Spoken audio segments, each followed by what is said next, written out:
মিন Kachin কানা মিজাজুহা কাফুরা। বেহেশতে নেককার লোকেরা পান পাত্র থেকে যেসব শরাব পান করবে, শরাব পান করবে। কি শরাব মানে? কি মুসিবতের মদ। পবিত্র পানিকে বোঝানো হয়েছে আল্লাহ রাব্বুল আলামিন আপনাদেরকে শরাব পান করাবে। এই সূরার মধ্যে জান্নাত এবং জাহান্নাম দুইটার বিষয় তুলে ধরা হলো।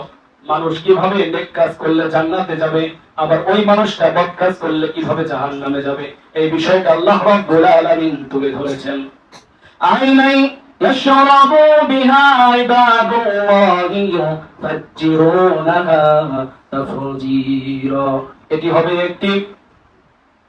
একটি বহমান ঝর্ণা। বহমান ঝর্ণা।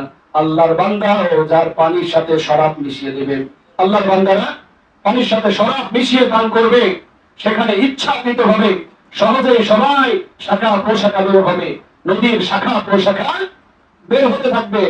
বেহেশতের মধ্যে আপনাকে 70টা করে সঙ্গী দেওয়া হবে। কয়টা করে? 70টা করে সঙ্গী দেওয়া হবে। আর আপনার খেজমতের জন্য তাকড়া যুবক বালক দেওয়া হবে। আর আপনার সঙ্গী দেওয়া হবে আপনাদের স্ত্রী, হুরকে দেওয়া হবে। হুর কি দেওয়া হবে? হুর দেওয়া হবে। আর এই হুর এত সুন্দর, হাদিসে এইভাবে এসেছে, এই হুরদের মুখের যে থুতু, এই থুতুটা যদি দুনিয়ার পানিতে এক ফোঁটা পড়তো, এক ফোঁটা, দুনিয়ার সমস্ত পানিগুলো মিষ্টি হয়ে যেত। সুবহানাল্লাহ। দুনিয়ার সমস্ত পানিগুলো মিষ্টি হয়ে যেত। আর এই হুরগুলা যদি তাদের আঙ্গুলটা যদি দুনিয়ার দিকে দুনিয়াতে দিত, পুরা দুনিয়ায় আলোয় আলোকিত হয়ে যেত। এত সুন্দর চেহারা। আর আপনি কি কানাবসা হয়ে সেই দিন উঠবেন? প্রতিবন্ধী হয়ে উঠবেন? হ্যাঁ, আপনিও সুঠাম দেহের অধিকারী হয়ে তাকড়া যুবক হয়ে সেই দিন উঠবেন। আল্লাহু আকবার। রাসূল সাল্লাল্লাহু আলাইহি ওয়াসাল্লাম বলেন যে কোন বৃদ্ধ তো জান্নাতে যাবে না, কোন বৃদ্ধ জান্নাতে যাবে না। এক বৃদ্ধ কাঁদতে কাঁদতে অবস্থা খারাপ। আল্লাহর নবী বিশ্ব নবীকে বলতেছে, ইয়া রাসূলুল্লাহ, আমি তো জান্নাতে যাব না, এই জন্যই কাঁদি। রাসূল বললেন, তুমি কাঁদো কেন? বলে যে আমি তো কাঁদি এই জন্য, আমি তো জান্নাতেই যাব না। আরে বেটা, তুমি তো যেই দিন জান্নাতে যাবা, কিয়ামতের মাঠে যখন জান্নাতে তুমি যাবা, ওই দিন তো তুমি এই যে বৃদ্ধ থাকবে না, সেই দিন তো তুমি তাকড়া যুবক হয়ে যাবা। সুবহানাল্লাহ।